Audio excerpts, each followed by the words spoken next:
धन्यवाद करते हैं आज के दिन के लिए प्रभु का बहुत बहुत धन्यवाद हो। आज हम प्रभु के सिखाए हुए वचन में से कुछ सुनेंगे और पढ़ेंगे तो परमेश्वर हमें आशीष दे। उनमें से हम बाइबल पढ़ते हैं और बाइबल पढ़ने के दौरान एक बात जो सामने आई है, जो कि हम सब ने पढ़ी, वो ये बात थी कि जिम्मेदार होना और जिम्मेदारी लेना, ये दोनों इनमें बहुत फ़र्क है। क्योंकि बाइबल में जब हमने देखा तो जितने लोग भी जिम्मेदारी के लायक बनाए गए वो इतने परफेक्ट नहीं थे। जैसे कि मूसा, वो जब चुना गया तब वो भी इतना परफेक्ट नहीं था, तब भी वो जिम्मेदारी के लायक चुना गया और परमेश्वर ने उसे बढ़ाया, परमेश्वर ने सहायता की और जो खुद को इम्परफेक्ट कहता था उसको परमेश्वर ने परफेक्टली चलाया, उसकी कमियों के साथ ही चलाया। परमेश्वर ने उसकी कमियां दूर नहीं की। वो बोलने में इतना सक्षम नहीं था, मूसा सही तरीके से बोल नहीं पाता था, लेकिन परमेश्वर ने उसका बोलना ठीक नहीं किया। उसको हेल्पर दे दिया मगर उसका बोलना परमेश्वर ने ठीक नहीं किया। उसको उसकी कमी के साथ ही परमेश्वर ने आगे बढ़ाया और इज़राइलियों को सारी मिस्री सेना से आज़ाद करवाया और बहुत ही पावरफुल तरीके से करवाया। हम सब बाइबल में पढ़ सकते हैं।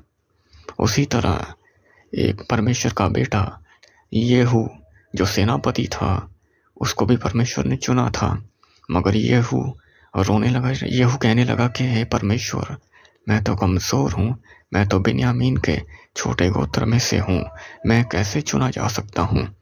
मैं तो सबसे छोटे गोत्र में से हूँ, मुझ पर तेरी कृपा कैसे हो सकती है? वो शक करने लगा कि परमेश्वर की आवाज़ मेरे ऊपर मुझे कैसे सुनाई दे रही है? मैं तो सबसे छोटे गोत्र वाला हूँ और परमेश्वर की आवाज़ मुझे आ रही है। तो परमेश्वर ने उसे कहा कि मैंने तुझे ही चुना है।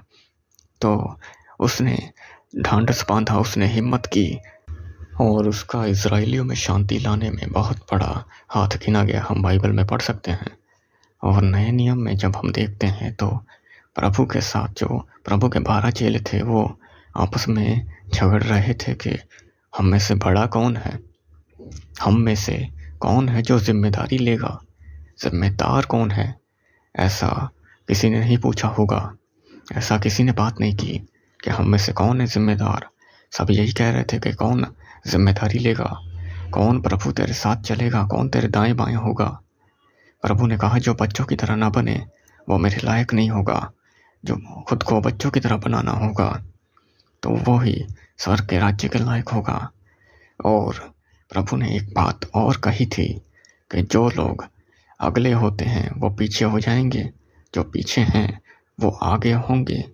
बात वहाँ जिम्मेदारी की हो रही थी, मगर प्रभु ने कहा कि आगे लोग पीछे हो जाएंगे और पीछे आगे हो जाएंगे।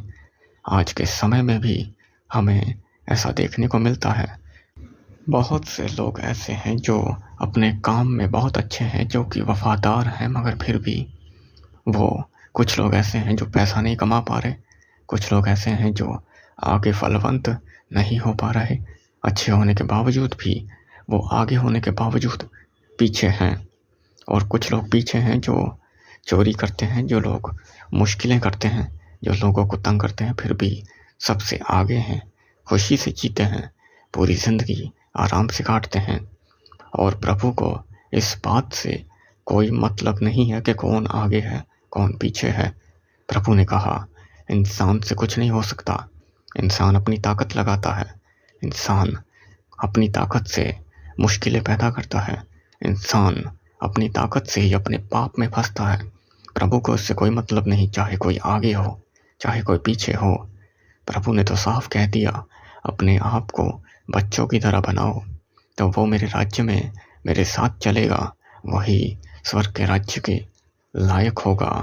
हालेलुया। तो प्रभु हमसे यही कहते हैं कि हम लायक बने। हमने जो कुछ भी पढ़ा उनमें एक बात साफ है कि चाहे हम मूसा की तरह हम खुद को परफेक्ट ना समझते हों, हम शाऊल की तरह अपनी मुश्किलों से भागते हों, हम मूसा की तरह खुद को कमियों में डुबाते हों, हम अपनी कमियों को देखते हों, मगर प्रभु है जो हमारे साथ है, जो हमें इम्परफेक्ट से परफेक्ट बनाने की ताकत रखता है। प्रभु हमारे साथ चलेगा और चाहे हम अपनी मुश्किलों में पूरी तरह खरे ना उतरें, लेकिन प्रभु हमें पूरी तरह आगे बढ़ाएगा। प्रभु हमारा बल बनेगा, हम परफेक्टली आगे बढ़ेंगे। बाइबल में कोई भी ऐसा जन नहीं था जो बिल्कुल परफेक्ट हो। सब में कमियां थी, सब ने पाप किया, सब ने मुश्किलें अपने ऊपर ली, मगर सब ऐसे थे जो परमेश्वर के साथ दीन थे, परमेश्वर के साथ चलते थे। हम भी चलते रहेंगे और चाहे हम परफेक्ट ना भी हो पाए, मगर प्रभु हमें परफेक्ट बनाएगा यीशु के नाम से।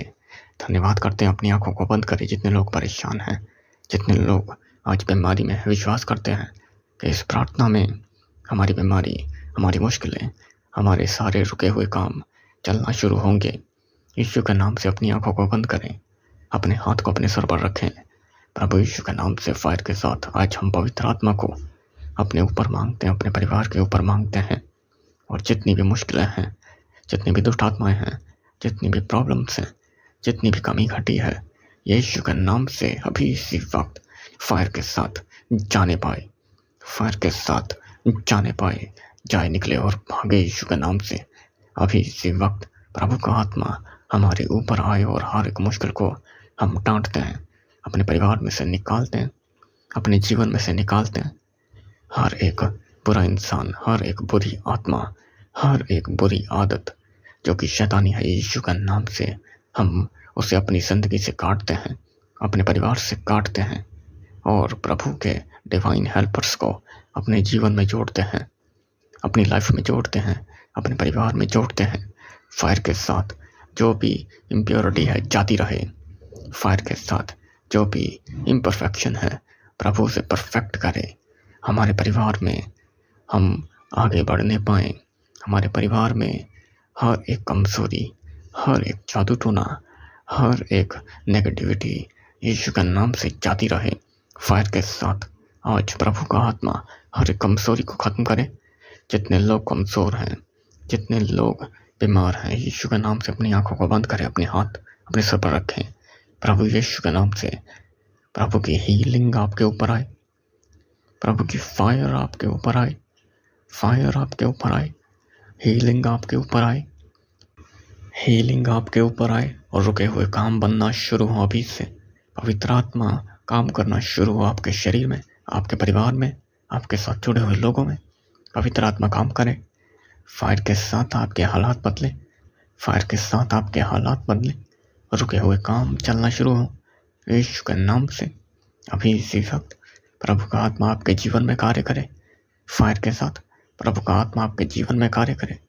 हर एक रुका हुआ काम बने, हर एक रुका हुआ काम बनना शुरू हो यीशु के नाम से। धन्यवाद करते हैं आज के दिन के लिए। प्रभु का बहुत बहुत धन्यवाद हो। हम अपने आप को, अपने परिवार को प्रभु यीशु तेरे पवित्र हाथों में देते हैं और विश्वास करते हैं हमने जो प्रार्थना की प्रभु ने सुन ली। प्रभु यीशु के नाम से हम सब कुछ मांग कर ये प्रार्थना करते हैं और हम कहते हैं आमीन।